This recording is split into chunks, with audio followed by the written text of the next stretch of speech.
Hello guys, so basketball update. So pag-usapan natin, tatlong topic pag-usapan natin. So yung unang topic, nung nakarang videos natin ay pinag-usapan natin yung trending sa social media at talagang hating-hati yung mga basketball fans, no? Tungkol dito sa Mark Kagiwa versus James Yap na una dyan ay topic yan sa YouTube page ng PBA Moto Club. Tapos, ang nauna pala yan guys, si Paul Artadi. So, ayun na naman si Paul Artadi guys. So, yun. So, yung topic nila, yung Mark Kagiwa versus James Yap, kung sino yung talagang the best at sino talaga yung gusto mo na player, Mark Kagiwa ba o James Yap. So, naitanong na natin yan sa ating nakarang video, no? Naitanong na natin yan, no? Kung sino talaga yung gusto ko, Mark Kagiwa ba o James Yap. So, dahil doon ay sumingit na rin, no? Nakisawsaw na rin yung mga dating mga kapwa niya, dating PBA players, kagaya ni Mac Cardona, sino pa ba, si Ronald Tubid, si Jerry Codinera, kasi itong si Jerry meron silang radio show, no, sports radio show, kasama yata si Jerry Isplana na dating Shell guard. So yan yung mga topic sa ngayong linggo ito sa sports, yung Mark Kagiwa versus James Yap. So ako naman, ano yung reaction ko? So ang masasabi ko lang ay wag sana palakihin yung ganitong issue, no? Sa totoo lang, pareha naman sila magagaling, no? Sila Mark Kagiwa at si James Yap. Kahit Hinebra fan ako at fan ako ng backcourt tandem nila, yung The Fast and the Furious, gusto ko rin naman si James Yap, no? Pareho sila magagaling. At sa totoo lang,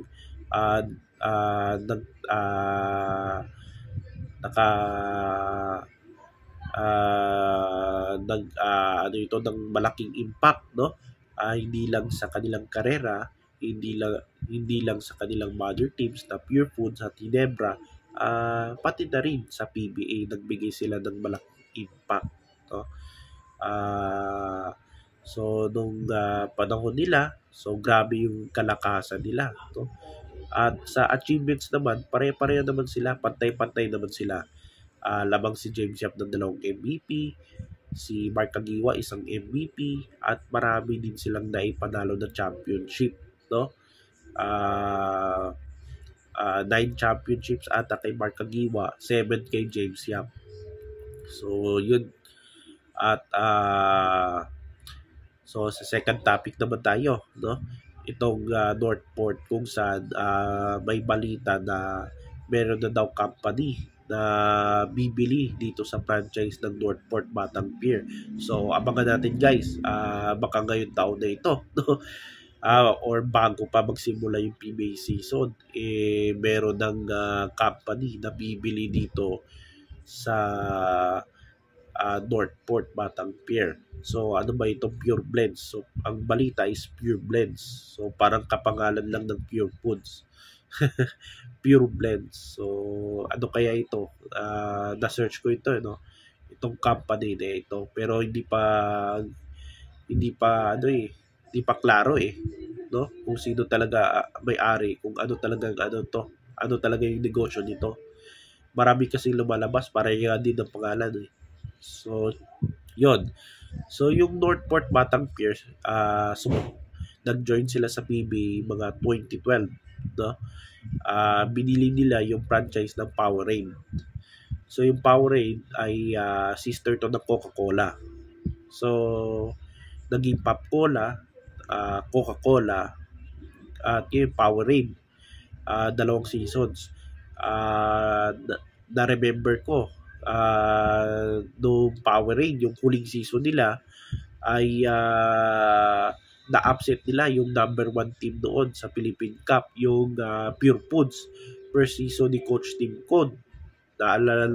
Na-remember nyo guys, naalala nyo, no?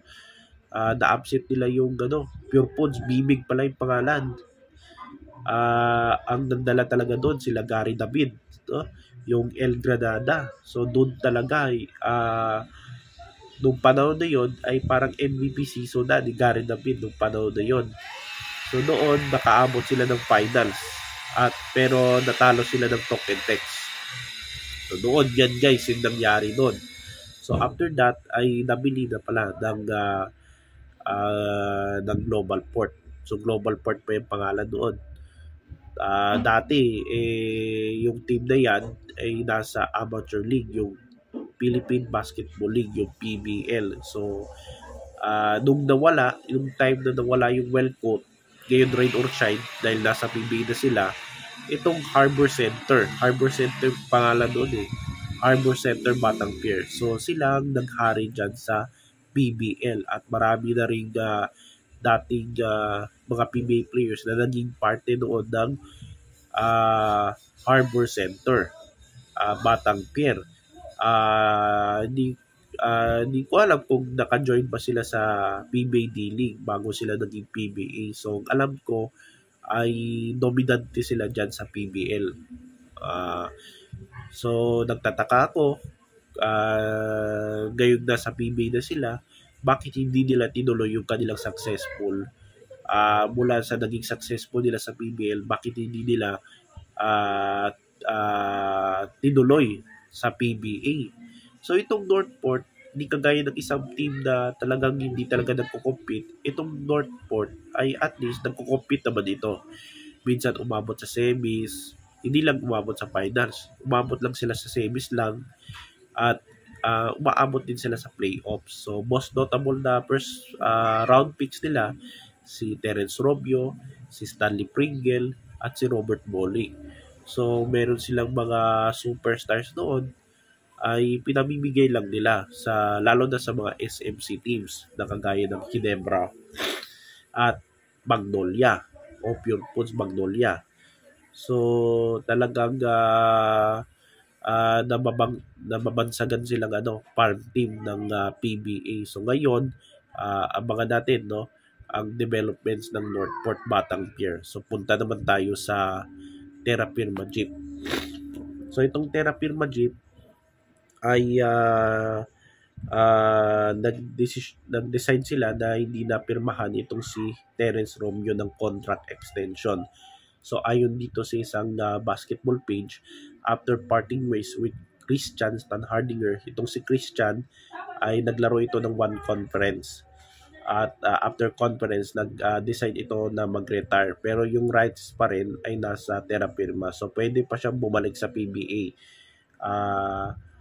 Kung mangyari niyan, kung gusto niya maglaro sa ibang teams, kailangan i-trade ng Terra Firma yung rights ni Christian para tuloy siya maglaro, kung saang team man siya maglaro. So Christian, tapos Stanley Pringle ngayon nasa rain or shine dahil tapos na yung contract niya. Vic Manuel at Aldres Ramos. So pare na itong expiring contract ngayon nasa MPBL. So Terra Firma Jeep will not sign Terence Romeo to a contract extension. Tapos sabi naman nito sa reaction niya, sana may benta na tong team na ito nang walang balak mag-compete. Ibigay na lang sana sa mga ibang companies na willing pumasok sa PBA para mahinto na ang lopsided trades at pamimigay ng mga core players. So ako naman as a sports vlogger, so ilang taon na rin akong nandito sa YouTube.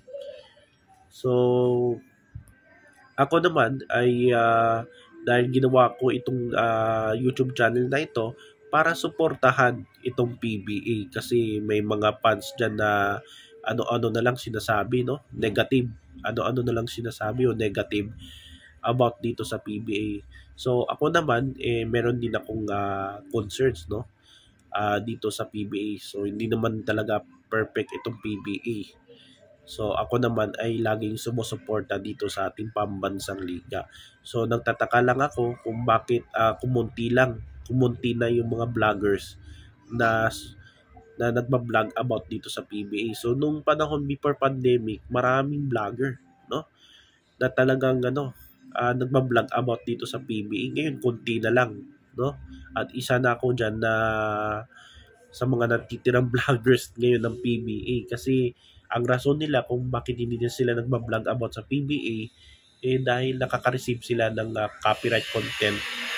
Di ko alam sa galing ito sa sa TV network kung saan pinapalabas itong PBA. So meron akong mga shorts diyan, mga reels diyan sa YouTube. Hindi yan hindi yan under One Sports, no? Yung mga highlights ng mga players, PBA players, ay galing yan sa sa pinanood ko doon sa Davao, yung Kadayawan tournament. So doon hindi naman ako naka-receive ng copyright. So yun yung maganda dyan. So yan yung rason ng ibang vloggers kung bakit hindi sila nagba-vlog about dito sa PBA, kasi nakaka-receive lagi sila ng copyright. Kasi sa video maganda kasi maganda kasi kapag vlogger ka, maganda sana meron kang pinapakita na video o highlights ng mga laro at gawin mong reaction kung ano masasabi mo about dito sa video na ito. Pero hindi talaga kasi nakaka-receive sila ng copyright, no, mula sa siguro sa TV network kung saan yung PBA, kahit yung PBA nga hindi sila nagpapakita ng yung mga shorts lang ng mga players.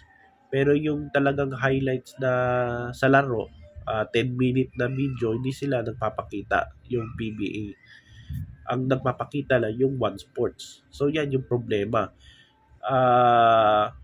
Dapat sana ina-allow nila yung mga vloggers, no? Kasi malaking tulong yung mga vloggers para ma-promote yung ating PBA.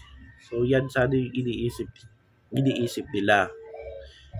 Kumikita pa yung mga vloggers, kumikita din yung TV network, kumikita din yung PBA. Dahil lalong pinag-usapan itong PBA. Sana, no? So tayo na lang natitirang vlogger na PBA vlogger. So tayo naman sumusuporta sa PBA, pero sa totoo lang, itong team na ito, itong Terrapirma na ito, ang talagang sumira sa PBA. Kasi hindi sila naging patas, no? At hindi sila nagko-compete. Sana nga yung mga future na mga company na gustong pumasok sa PBA, talagang isipin nila pagpasok nila sa PBA, talagang contender sila at magko-compete sila laban sa mga gigantic teams ng PBA. Pasensya na kayo guys kung may ingay, no? So ngayon, yan lang yung ating topic sa araw na ito. So ang masasabi ko sa Terrapirma at sa PBA na sana, lalo na sa PBA na sana tanggapin na, no? Kung may mga company dyan na gustong bilhin ng Terrapirma, sana tanggapin nyo na lang, no? I-welcome nyo na lang, no? Kasi itong team na ito, sa totoo lang, itong Terrapirma, yan yung nagpapasira dyan sa PBA. Hindi yung commissioner. At wag nating sisihin yung sila Al Francis Chua, yung San Miguel Corporation. Ang dapat sisihin dyan, itong Terrapirma. Sila yung nagpapasira sa PBA kasi hindi sila nagko-compete, no? Hindi sila seryoso. So sana yung ibang companies dyan na balak pumunta sa PBA, balak sumali sa PBA, sana maging yung team nyo in 1 to 2 years dapat magko-compete na, no? Laban sa mga yung mga PBA, mga old PBA teams, no? Na ngayon nandyan pa rin at mga well-established na. So yan sana yung suggestion ko, no? Kung merong company dyan, tanggapin nyo lang, welcome nyo na, no?